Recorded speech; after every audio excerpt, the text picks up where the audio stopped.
नमस्कार, स्वागत आहे सर्वांचं एकदा आपल्या यूट्यूब एज्युकेशनल चॅनलवरती। तर बघा मित्रांनो, कंबाईंड ग्रुप बी एक्झाम राज्यसेवा एक्झाममध्ये आपल्याला केंद्र राज्य संबंधावर आधारित महत्त्वपूर्ण समित्या आणि आयोगावर सातत्यानं प्रश्न विचारले जात आहे, ज्यामध्ये राजमन्नार समिती, त्यानंतर सरकारी आयोग आणि एक आहे पंच आयोग, यावर नेहमी प्रश्न विचारले जातात। तर आपण तेच आज इथे कव्हर करणार आहे। आणि यावर्षी कंबाईंड ग्रुप बी एक्झाममध्ये जो पूर्व परीक्षेमध्ये प्रश्न विचारलेला आहे तो पण मी या शेवटी घेणार आहे लेक्चरच्या। तर तो प्रश्न आपल्याला सोडवल्यावर तो खरंच सोपा वाटतो का ते आपण आज पाहणार आहे।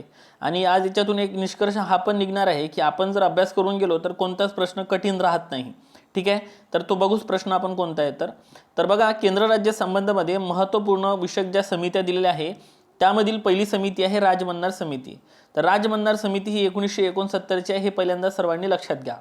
तामिळनाडू सरकारने तत्कालीन सरकार जे होतं द्रविड मुन्नेत्र कळघम, तर या तामिळनाडू सरकारने डॉक्टर पी.व्ही. राजमन्नार यांच्या अध्यक्षतेखाली त्रिसदस्यीय समिती स्थापन केलेली होती। ठीक आहे, आणि राज्यांना अधिकाधिक स्वायत्तता मिळवण्यासाठी ही समिती नेमलेली होती। आता बघा, या समितीमध्ये अन्य दोन सदस्य कोण होते, तर एक होते डॉक्टर लक्ष्मण स्वामी मुदलियार आणि एक होते डॉक्टर पी.सी. चंद्रा रेड्डी। या समितीची स्थापना 1969 मध्ये झाली, मात्र अहवाल जो दिलेला आहे तो 1971 मध्ये दिलेला आहे। ठीक आहे, आणि या अहवालाला 50 वर्ष पूर्ण झालेले आहे, हे तुम्ही इथे लक्षात घ्या। तर या समिती संबंधित महत्त्वाच्या काही शिफारसी आहे त्या आपण बघूया, ठळक घेतलेल्या आहे मी याच्यामध्ये। आंतरराज्य परिषदेची स्थापना करावी असं या समितीचं मत होतं। नियोजन आयोग बरखास्त करून, ठीक आहे, त्या जागी एक वैधानिक आयोग स्थापन करावा असं या समितीनं म्हटलेलं होतं। ठीक आहे, त्या आणि नियोजन आयोग कधीचा आहे आपल्या सर्वांना माहित आहे, 15 मार्च 1950 रोजी नियोजन आयोगाची काय झाली होती, स्थापना झालेली होती। ठीक आहे, आणि आता सध्या नियोजन आयोगाच्या जागी नीती आयोग आलेला आहे। नीती आयोग 1 जानेवारी 2015चा आहे। ठीक आहे, आंतरराज्य परिषदेची स्थापना करावी या कमिटीनं म्हटलं। नियोजन आयोग बरखास्त करून एक वैधानिक आयोग स्थापन करावा या कमिटीची शिफारस होती। अखिल भारतीय सेवा काय कराव्या, रद्द कराव्यात। आता आपल्याला यावर्षी जो सरकारी आयोगावर जो प्रश्न आलेला आहे, ठीक आहे, त्याच्यामध्ये हे स्टेटमेंट होतं, ते बरोबर आहे का ते आपण पुढच्या आयोगामध्ये बघूच, म्हणजे जो आपण आयोग पाहणार आहे त्याच्यामध्ये। पण आता राजमन्नार कमिटीनुसार तर आपल्याला कळलेलं आहे की अखिल भारतीय सेवा रद्द कराव्यात या आयोगानं समितीनं म्हटलेलं होतं। आणि अखिल भारतीय सेवा म्हणजे IAS, IPS आणि IFS ह्या ज्या सेवा आहेत त्या रद्द कराव्या असं या कमिटीनं म्हटलेलं आहे।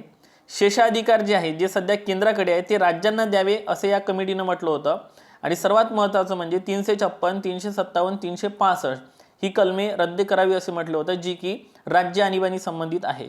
ओके, तर हे सर्व महत्त्वाचे मुद्दे तुम्ही ठळक इथे लक्षात ठेवणं गरजेचं आहे। ठीक आहे, जास्त डीपमध्ये करण्याची काही आवश्यकता नाही आहे। आता बघा, सगळ्यात महत्त्वाचा पॉईंट जो आपल्याला नेहमी परीक्षेमध्ये विचारला जातो तो आयोग म्हणजे सरकारी आयोग। ठीक आहे, याच्या ज्या टोटल शिफारसी आहे या आयोगाच्या 247 आहे, मात्र परीक्षेच्या दृष्टिकोनातून जे आपल्याला विचारलं जाते ते मी इथे घेऊन आलेलो आहे। ठीक आहे, तर बघा, सरकारी आयोग, तर सरकारी आयोग केंद्र सरकारद्वारा स्थापन केला गेला हे पहिल्यांदा लक्षात घ्या। कारण एवढा जरी शब्द तुम्हाला माहीत झाला तरी तुम्ही शिफारसी सहज लक्षात ठेवू शकता। आता बघा, सरकारी आयोगाची स्थापना 1983 मध्ये झाली आणि या आयोगानं जो आपला अंतिम अहवाल दिला तो ऑक्टोबर 1987 मध्ये दिलेला आहे। ठीक आहे, तर एका वर्षामध्ये अहवाल द्यायचा होता, मात्र तो 4 वेळा, ठीक आहे, 4 वेळा याचा कालावधी वाढवण्यात आला आणि शेवटी जो अहवाल दिला तो ऑक्टोबर 1987 मध्ये दिलेला आहे। तर अध्यक्ष न्यायमूर्ती RS सरकारी आहे, जे सर्वोच्च न्यायालयाची निवृत्त न्यायाधीश होती, त्यांचे अध्यक्ष म्हणून निवड करण्यात आलेली होती। हा आयोग त्रिसदस्यीय आयोग होता, हे लक्षात घ्या। आणि अन्य दोन सदस्य कोणते होते, एक होते B. शिवरामन आणि एक होते SR सेन। ह्या दोन्ही व्यक्तींची नावं तुम्हाला इथे पाठ ठेवणं आवश्यक आहे, कारण आयोग या सरकारी आयोगावर मोठ्या प्रमाणात प्रश्न विचारत आहे। ओके, आणि केंद्र राज्य संबंधित हा आयोग होता सरकारी आयोग। 1983चा अहवाल कधी सांगितला, ऑक्टोबर 87 मध्ये। एकूण शिफारसी किती हा आकडा पाठ ठेवा, 247। आणि प्रमुख शिफारसी कोणकोणत्या होत्या बघा, आणि याच्यावर मी तुम्हाला पुढे प्रश्न दाखवणार आहे, कोणता प्रश्न यावर्षी आपल्या MPSCनं विचारलेला आहे। तर प्रमुख शिफारसी काय होत्या, अखिल भारतीय सेवा अधिक प्रबळ करून अधिक काही सेवा निर्माण कराव्या म्हणते। ठीक आहे, आता राजमन्नार आयोगानं काय म्हटलं की अखिल भारतीय सेवा रद्द कराव्या, मात्र जो आपला सरकारी आयोग आहे भारतीय सेवा रद्द नाही तर त्याला उलट अधिक प्रबळ करा असं म्हटलं होतं आणि आणखी काही सेवांचा समावेश करावा असं म्हटलेलं होतं। त्यामुळे हे पॉईंट तुम्ही इथे लक्षात घ्या। दुसरा पॉईंट काय म्हटलं, कलम 263 नुसार जे आपल्या इथं आंतरराज्य परिषद स्थापन केलं जाते ती आंतरशासन परिषद या नावानं स्थापन करावं असं त्यांनी म्हटलेलं होतं। त्यानंतर क्वचित प्रसंगी 356चा या कलमाचा काय करावा, वापर करावा असं या आयोगानं म्हटलं होतं.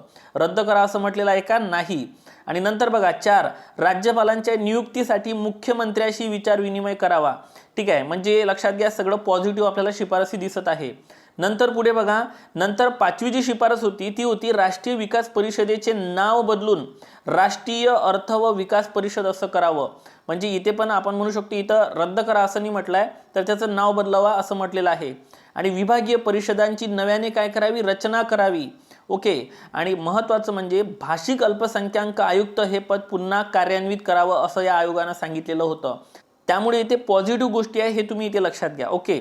आणि त्यानंतर बघा लास्ट काय म्हटलेलं आहे, पंची आयोग. हा आयोग सुद्धा केंद्र राज्य संबंधावरील आयोग आहे. ठीक आहे. तर अध्यक्ष होते भारताचे माजी मुख्य न्यायाधीश मदन मोहन पंची. ठीक आहे, म्हणून या आयोगाला पंच आयोग म्हणून ओळखलं जाते.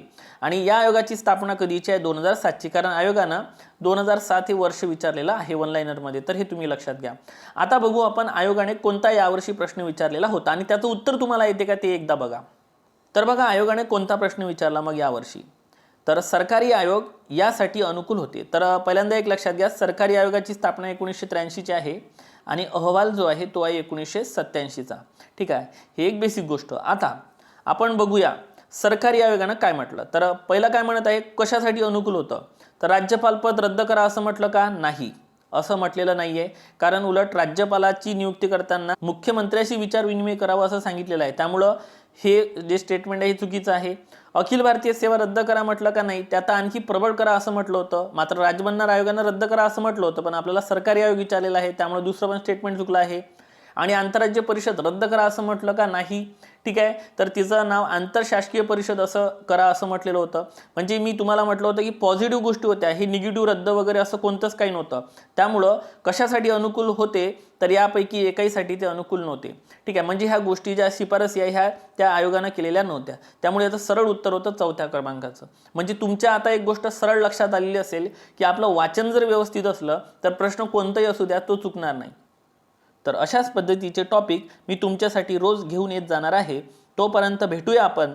Take care. Thank you so much.